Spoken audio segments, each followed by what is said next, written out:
Yes, sir. If too many people in this room are not are over 40, we need more people that are 40 years old and under here. And it seems the message and the value given to us by our parents and grandparents, the greatest generation, have been filtered out through about 3 generations out. How do we recruit more Lida Loudons? First of all, all you have to do is recruit one Lida Loudon, and then you'll get a heck of a lot of followers after that. For those of you who don't know, Lida Loudon is a person I met at CPAC in 2009 when she was 15, and she's just a firebrand. She just got out there and just preached to the choir. She started something called Tea Party Youth. She's a remarkable individual. She has all of the peer pressure that you would expect. But here's what's interesting about Lida Loudon and her generation. Lida Loudon just turned 18, and so she's part of this millennial generation. And they don't look at Obama the way that the 23-years-old and 28-year-olds now do. They know that their older brothers and sisters are still living at home. And they know that there are no jobs out there. And they're not part of this thing. And frankly, anytime you have a generation or a group of people younger, if everybody likes Obama, then the people below that won't, because it's not cool. He's 2008, man. That's 5 years ago. 6 years ago now. We don't need that. Let's have somebody new. This is an incredible opportunity for us. You know, what we really need to be saying to these young people, to these people who will be voting for the first time in 2016, do you really, honestly, are you really going to go out there and tell you what your college professors tell you to do? Are you that much of a sheep so that some guy with a ponytail and gray hair who's still listening to, the Doors is telling you what to do? Why is he still teaching? Why couldn't he be out there? Why doesn't he get a haircut? Why does this guy dress like such a D? And you got to use that wedge. You got to use it. And nobody on our team knows how, and nobody on our team even tries. But that's really where you have to go, because kids will rebel against authority. And the good news for us is they're the authority now, man. They used to rebel against the man. Now they're the man. Which is why the essence of this Rebel Alliance argument and this essence of this common sense resistance argument is actually very simple. We're making conservatives the underdogs, and we're making them the rebels. People automatically sympathize with underdogs and rebels. If you can take these fundamental values of freedom and virtue and private property and make them underground, rebellious, underdog, persecuted ideas, people will naturally sympathize with them. And I think that's the answer for us going forward.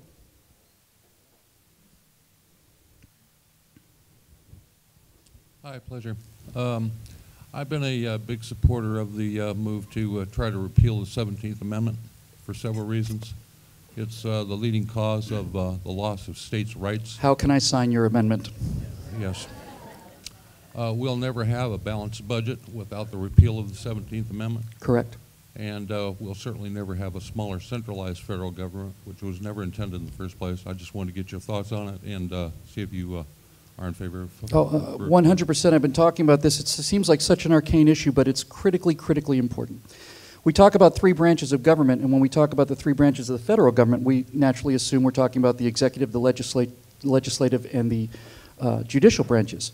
But there are 3 different branches of government, and the 3 different branches of government are the federal, state, and local branches of government. Both the tripartite division of the federal government into executive, judicial, and legislative, and the division of layers in terms of federal, state, and local, all are designed to do the same thing, which is to disperse power. Because our conservative founders understood that the human heart is not constructed out of gold, that people want power, and especially politicians. I'm generalizing here because I know we have some good politicians, but generally speaking, a politician who is somebody who says, in order for me to have $30 million working a dry cleaning store, I'm going to have to work 30 years. But if I can just go through a neighborhood for 4 or 5 months and shake some hands and get elected, then I have an unlimited pot of money, and I get to travel in the big jets, and I get to do all these. There's a certain mindset, even on Republicans, that when they go to Washington, to want to have power. And it's guys like this that understood what Jefferson and Adams and all these guys were saying is not saying that generations after us will want full authority. They're saying we too want authority. George Washington, I'm getting to your question, I just think it's such an interesting point. George Washington is one of maybe 2 men in history that walked away from absolute power. They're unbelievably rare. So, the entire structure of the federal government was to disperse power. Now, The 17th Amendment seemed like, as all of these horrible progressive amendments, seemed like a good idea. And they said it was a good idea because it's pro-democracy. But democracy is not always our friend. Democracy can often be our enemy. That's why we don't live in a democracy. That's why we live in a republic. So I know I'm going around about, but I want to get to your point. Think about this. If you lived in a pure democracy with no legal protections, then the majority could simply vote to say, today, we're going to kill all the Jews. And tomorrow, we're going to kill all the atheists, and the day after that, and there's no way to stop them. Conversely, just to make the point, if you lived in a republic where every single person's individual rights and freedoms were protected and were rigorously enforced by the full weight and authority of the law, what do you need a democracy for? All the democracy can do is weaken those protections. All they can do is vote away freedoms. That's exactly what's happening. Now, obviously, the balance is in the middle someplace. So what happened with the 17th Amendment was, the 17th Amendment said that rather than states sending representatives, the state legislature sending 2 senators to the federal Senate, we'll have the people elect the senators. Won't that be democratic and grand? No. No. The people already have a house. It's called the House of Representatives. The House of Representatives consists of 435 members of the people. The bigger the state is, the more people that are in the state, the more representatives they have. The House of Representatives is the house of the people. It's the people's house. The Senate is supposed to be the state's house. That's why senators were sent by the states. And senators weren't sent to the Congress prior to the 17th Amendment in order to protect the rights of the people. That's the House of Representatives' jobs. Their job was to protect the power of the states against federal encroachment. And when the states are no longer sending somebody who says, I don't represent the people of Arizona, I represent the state of Arizona. I am not going to let the federal government take away this state power from my state. My job is to protect my state. When that power went away through the 17th Amendment, first of all, the Senate became essentially useless. It essentially became useless. It's a redundancy. But what it really did was it took away the power of the states to say, no, this federal law will not pass because we in the Senate have determined it's bad for the states. And once that 17th Amendment passed, federal power began to accumulate very rapidly at an exponentially growing rate. The 17th Amendment, in my opinion, is the biggest catastrophe that ever happened to the United States. I think it's worse than the 16th Amendment. I think it's worse than Prohibition, by far worse than Prohibition, by far. And if you think it can't be repealed, you're wrong. It can be repealed. We have repealed amendments before. We have undone the highest laws of the land. You just have to make the case to people. This is what enables other people to tell you what to do. The 17th Amendment took away people that were protecting us here in Alabama or protecting us here in California and San Francisco from having the people in Alabama tell us what to do or the people in California tell us what to do. That's what went away, and we need to put it back because you shouldn't have to live the same way that people who live in a different state live. That's why you are here. Your cultures are different. See, the final thing I want to say on this is this. We talk about America as one country with 50 states like they're 50 postal zones, but we're not. We're not really one country. What we really are is a series of different tribes with different values that can agree on some things together in a general way. And if you've ever been in Louisiana, you know that Cajun culture is completely different than New England culture. It's completely different than the kind of hippy-dippy California, Oregon culture. It's different than Southwestern culture. It's different than the Midwest, right? They're all different. And people should be allowed to retain that sense of cultural identity. And the entire idea of the United States was to say, all of us individual people with our individual cultures will get together and agree on certain limited things, like a common defense and so on and so on and so on. For the last 2 decades or longer, twice as many people self-report that they are conservative as liberal. Funny how that works. Last year in Pew report, it was 46% to 20%. So philosophically, we're winning. What's your opinion as to why we're losing in the elections? The left has the air cover. The left has the air cover. When I went to that post office that I mentioned at the beginning of the speech, when I went back to that post office and said, it's him, I really thought they were going to be, like furious with me.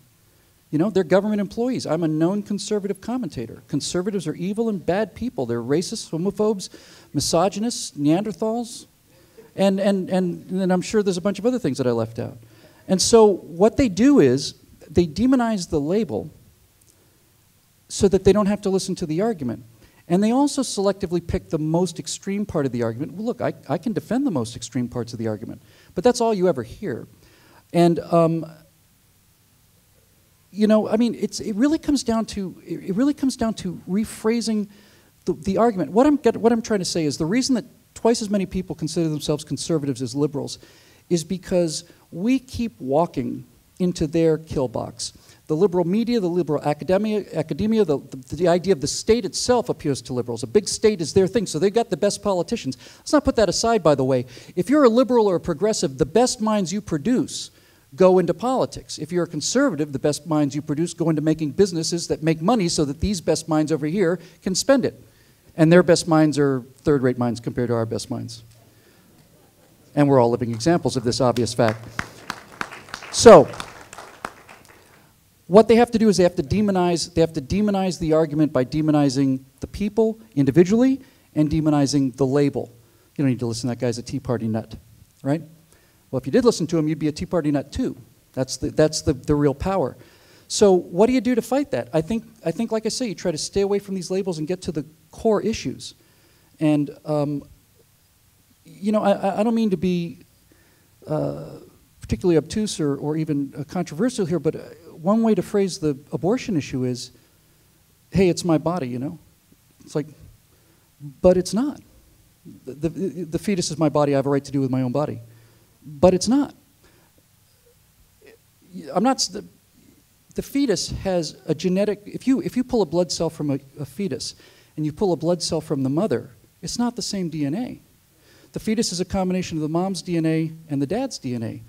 The fetus has a DNA that is irreproducible. It's 1 in 100 trillion. It is a unique individual. It has its own genetic structure. So you can make an argument if you want to for abortion, and you can, but it's my body is not one of them. It's not your body. You could take a cell from a fetus and a cell from the mother, send them to the lab, and you get 2 different people back. Just that is enough to start to kill an argument. It's enough to drive a wedge of common sense into people and get them out of their trenches. And the last thing I'll say about why people so identify more with conservatism than liberalism, we've been so demonized. Look, you ever wonder, like I do, you know, every 15 seconds or so, why guys like John Boehner and the Republicans in Congress aren't stopping this stuff? Do you wonder why? Do you ever wonder why they don't just get up and walk out and say, we're going to sit here on the steps of the House of Representatives, or steps on the steps of the Congress building. All of the Republican Party members in the Senate and the House are going to stand here on the steps, and we're going to stand in an unbroken line, and we're not going to go back to work until the government is back in its box and they're not spying on the American people. Just for example, we'll go back to work when the government is no longer harvesting every single email and every single text that every American makes, because I have a little document here that says the Fourth Amendment says that you are right to security in your papers and your privacy unless through proper warrant by sworn affirmation. They must have a gigantic underground chamber someplace with about 30 million judges that are every single second, yes, I swear and I affirm it, they're harvesting billions of emails a day. That's an awful lot of sworn affirmations, don't you think? Where are these judges coming from? That's an underground judge farm at an undisclosed location. So the Republicans should simply say, this government is in violation of its founding principles. Forget about politics. It is in violation of the Bill of Rights, and we'll go back to work the second it's not. But they don't do it. They don't do it. And you know why? They don't do it because they're afraid. And the reason they're afraid is because they have been demonized to the point that every single political Republican leader, with the exception of 2 or 3 that we could count on hand. Ted Cruz is one, Rand Paul is another, there's probably 2 or 3 others. With the exception of these extraordinarily brave individuals, they believe that if they speak up against these policies, what do you think they might be called? Racists. Yeah, exactly. Exactly. So, look, I've been criticizing Barack Obama since he's been president. I've never once mentioned his race. It's not important to me. I actually agree with Bill Schultz, who I've been on Red Eye with. He said this in 2009, right after he was elected. He said, Obama being black's the only thing I like about the guy. It's like it's the only thing I actually like. I'm actually proud that we have a black president. I just wish it could have been somebody better than this clown. It deserved to have been somebody better, by the way. It deserved to have been somebody better than this guy. After all the struggles of the American black population, of the history of black America, I cannot believe that the first black president in America didn't come from that background, but it was instead some guy going to some top dollar exclusive Hawaiian school smoking doobies on the beach in Hawaii. You got people who are fifth generation Georgia slaves, for God's sakes, and we can't find somebody like that? It was a catastrophe. Catastrophe. Alan West is great. Yeah, all of them. Thank you. You just teed me up. Oh, okay, go for it. You mentioned leadership and Alan West. Go for it. Tell us about him. You've been on the podium with him. Alan West was a colleague of mine at PJTV for a while. He was in Next Generation TV. I got to know him very well. Alan West is the real deal. I mean, Alan West is the real deal. I've gotten to know Ted Cruz pretty well. He's the real deal. Alan West is not a particularly tall guy. He's not a short guy, but he is a massive guy. He's not fat. He's just solid muscle. And when I first met him, he said, "Hey, I'm a big fan," and I about just fainted dead away. And he's Alan West is what he says he is. You know, he is an American patriot who loves this country and who understands the conservative idea of race in this country. Because Alan West is not a black American. Alan West is an American. That's how we view everything. Somebody said to me, what's your opinion on black America? What do you think about black people? I said, which one are you talking about? Who are you talking about? Give me a name and I'll tell you. I like Alan West very much. Al Sharpton, not so much. This is the essence of what we believe. And this is the great lie that's being projected against us, is that we're criticizing this president's policies because he's black. You Tea Party people hate him because he's black. No, I hate him because he's red.